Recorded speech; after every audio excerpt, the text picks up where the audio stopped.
Good morning, boys and girls. We're going to read the next 3 chapters in our Read Aloud The Escape from Mr. Lemoncello's Library. Chapter 28. Now then, said Mr. Lemoncello, are you ready to play Risk Everything for 5 little library cards? Kyle swallowed hard, then nodded. All right, you maniac McGee's, here is your picture puzzle. The category is famous quotes. You have 60 seconds to solve this rebus. Wait a second, said Akimi. What's a rebus? You figure out the words in a phrase by looking at pictures and symbols, said Kyle. For instance, added Miguel, the letters R and E plus a picture of a school bus would equal rebus. Oh, okay, said Akimi. If you guys say so. Are you ready to play? Asked Mr. Lemoncello. Kyle looked at his teammates who nodded. Yes, sir. Then on your mark, get set, go, dog, go. Mr. Lemoncello's image disappeared. Tick-tock clock music started playing. The video screen all projected the same picture. We're officially dead, said Akimi. 55 seconds, said Mr. Lemoncello. Okay, we break it up 4 ways, said Kyle. The first and third rows are similar. I'll do them. I'll do the last one, said Akimi. I'll take the second row, said Miguel. I'm 4, said Sierra. 50 seconds, said Mr. Lemoncello. Sorry, guys.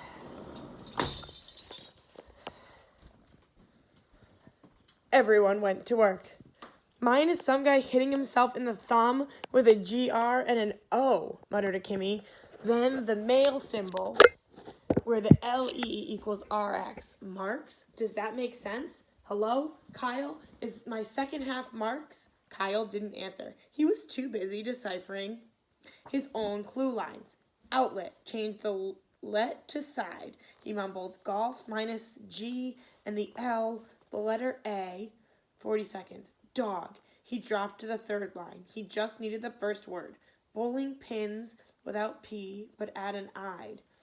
30 seconds. Kyle glanced at Miguel. He was moving his lips, mouthing his part of the quote. Sierra too. You guys ready? Kyle whispered. Hang on, said Miguel. 20 seconds. Okay, go. Kyle read the first line. Outside of a dog.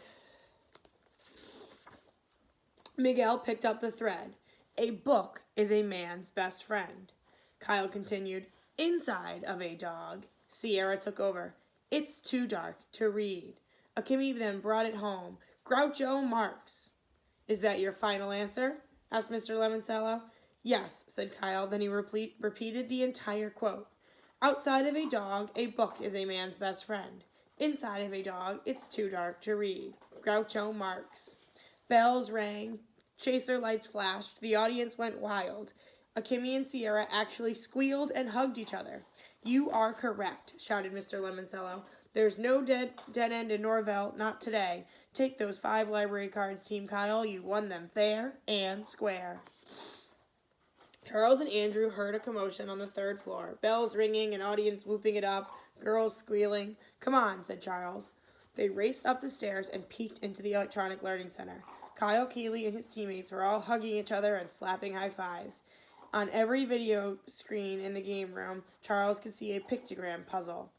What's going on in there? Whispered Andrew. They might be gaining on us, Charles whispered back. We need to pick up our pace. Quick, where would I find a book called Hoosier Hospitality, written by Eve Healy Aristry? The 900s room? Let's go. Charles and Andrew scurried back to the 2nd floor in the 900s room, where they found Haley Daly holding Hoosier Hospitality by Eve Healy Artsy. Aristy. Oh, hello, guys, she said, slamming the book shut. Charles moved toward her, slowly. Find anything interesting in that book, Haley? Not really, she giggled. Just a bunch of dumb junk about Indiana. Charles knew she was hiding something. I wonder, Haley, if you and I might share a quiet word. He turned to Andrew. In private. Does that mean I'm supposed to leave? Yes, Andrew. For the good of the team. Trust me. Okay, but I'll be right outside that door if you decide to double-cross me or something. Thank you, Andrew. This will only take a quick minute. Peckelman left the room.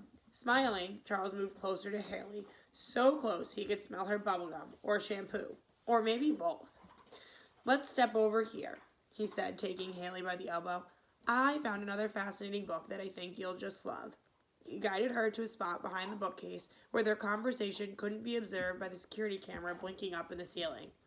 Haley went with Charles. If he had been looking for the same book she'd just found, that meant he was playing the library escape game along a similar path. Charles Chillington might have clues Haley could use, clues she needed. Rumor has it, Charles whispered, that your parents wrote your library essay for you. Inside, Haley was grinning. Obviously, Charles would try to bully her into joining his team. Fine, she'd pretend to be frightened. What? She whispered back, pretending to be terrified. That's a lie. My dad just helped me with some of the spelling. Aha, so you admit it. All the spelling in your essay wasn't your own. Okay, this was going to take more acting skill than usual. Having someone check your spelling wasn't against anybody's rules or anything. Her eyes widened. She made her lips quiver. What do you want, Charles? For you to join my team. Why should I do that? 2 reasons. 1, if you're on my side, your flagrant plagiarism remains our dirty little secret.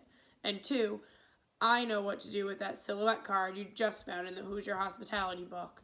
You do? Oh yes, if we share our clues, the pictures will create a phrase telling us how to find an alternate exit. Haley smiled. For real, this was working out perfectly. She'd get all their clues, and even if they all went together, Mr. Lemoncello would definitely make her the real star of his TV commercials. She had zazz. Charles and Andrew did not. Okay, she said, deal. I'm on your team. Then she handed Charles the clue that she had found in the Hoosier book.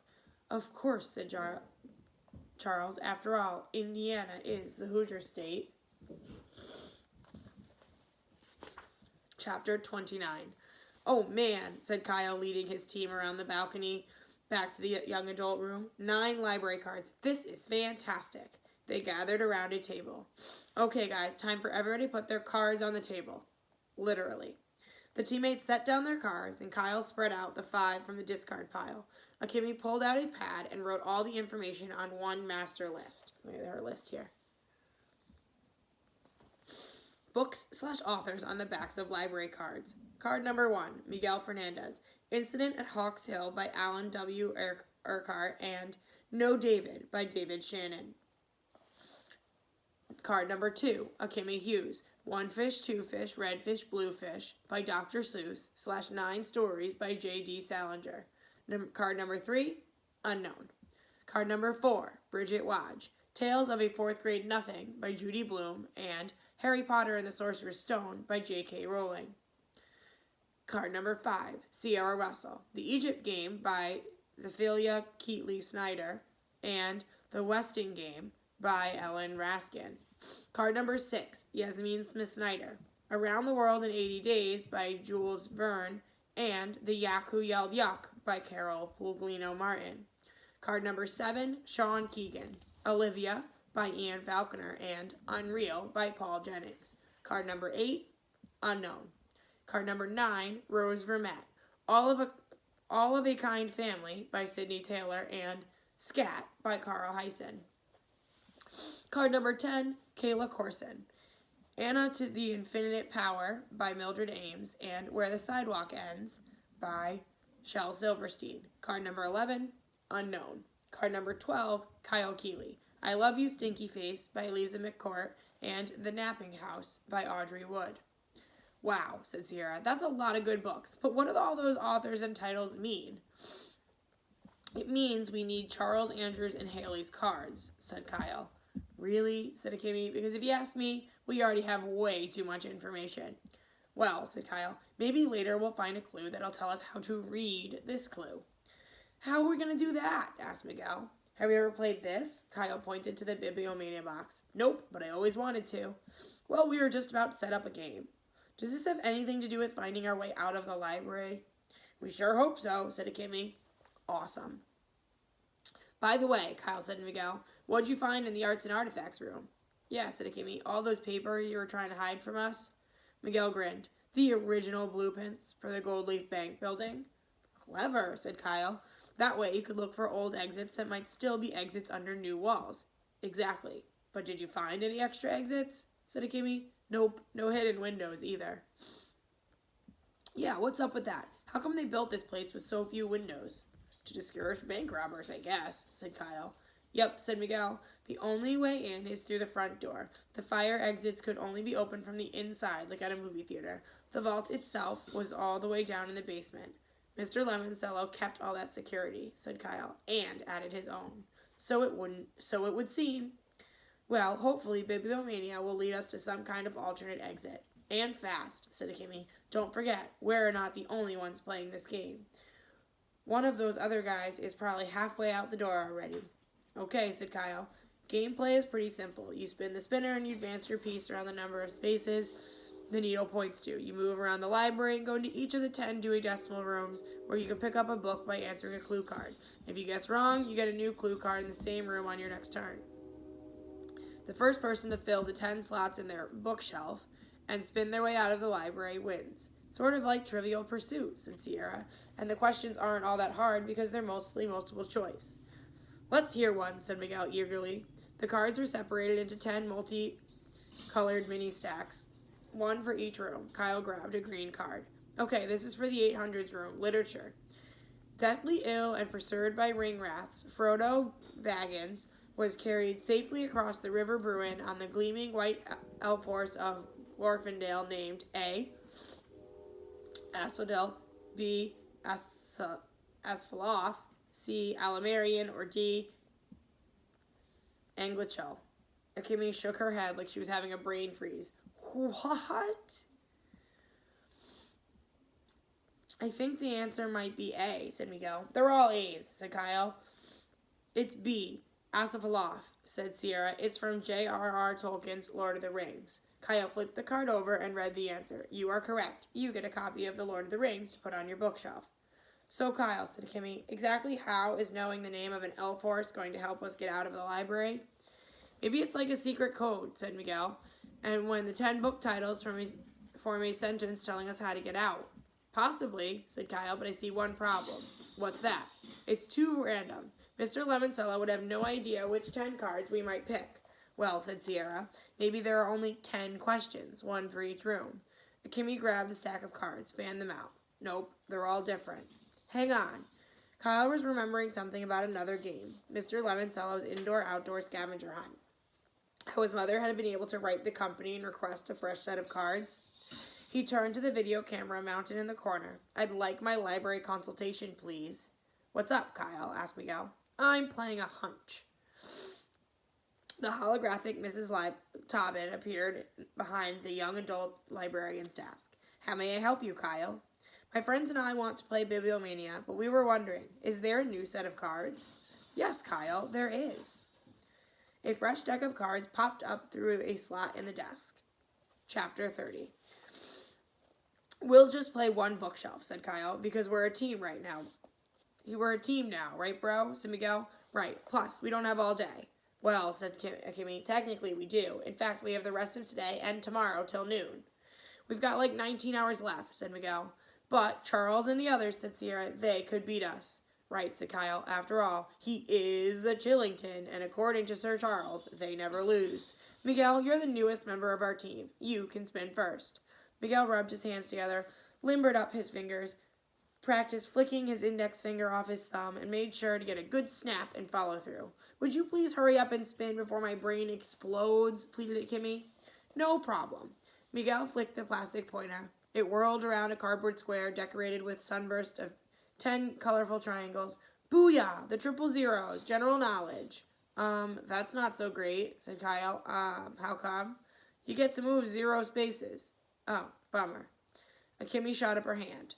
Yes, said Kyle. Do we really have to spin and count all the spaces in that junk? We have a deadline. Clocks everywhere are ticking against us. Maybe we can just pull a pink card, suggested Sierra. That's not really how you play the game, said Kyle. We're not really playing this game, Kyle, said Kimmy. We're playing the other one, the big game, the one with the ginormous prize. I have to agree with Kimmy, said Miguel. Fine, said Kyle. It's against the rules, but pull a pink card. You sure, bro? Just pull a pink. Miguel quickly sorted the new deck into 10 stacks of different colors. He pulled the pink on the top of its pile. These are different from the regular cards. He turned it over and showed it to the group. 0 plus 27 plus 0.4 equals question mark. Easy peasy, said Akemi. The answer is 27.4 because the 0 doesn't change the sum. Not in math, said Miguel, but this isn't math. This is the Dewey Decimal System, and there's always 3 numbers to the left of the decimal point. We need to find a book with the call number 027.4, added Sierra. Fine, said Akemi, but I guarantee you it isn't a math book. The team made their way around the balcony, circling the Dewey Decimal doors. Here we go, said Miguel. He slid his library card into the reader on the door labeled zeros. Okay, said Miguel. In here, we're going to find general knowledge, almanacs, encyclopedias, bibliographies, books about science. It's a science, said Akemi. Where do they keep chemicals? In the library paste, joked Sierra, who was loosening up. She hadn't read one page of book in hours. Found it, said Miguel, reaching up to pull a book off of a shelf. 027.4. Man, it's old. Look how yellow the pages are. So what's the antique's title? Asked Akemi.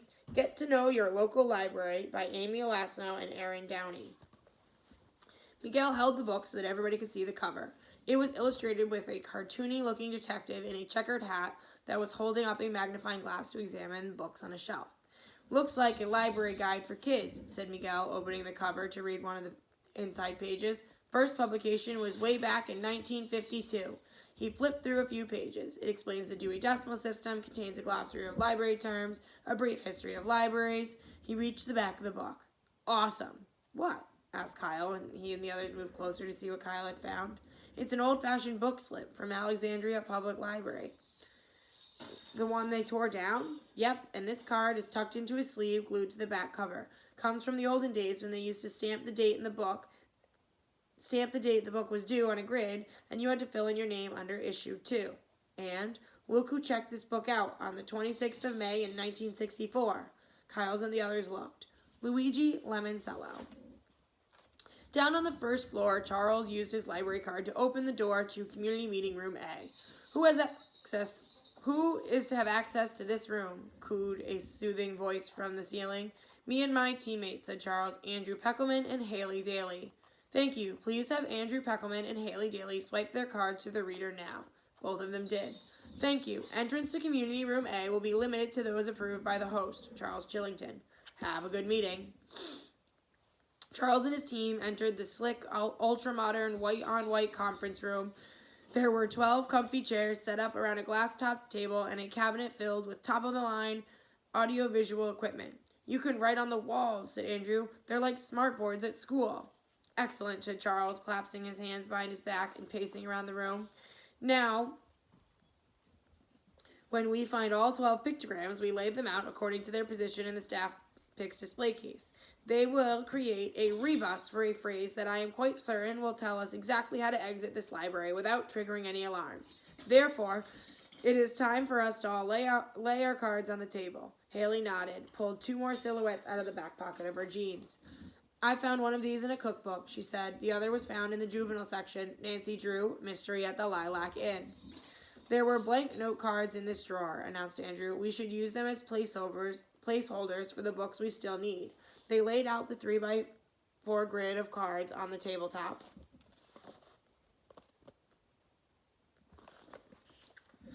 What does that mean? Said Andrew. Simple, said Charles. It means we need to find those 6 other books.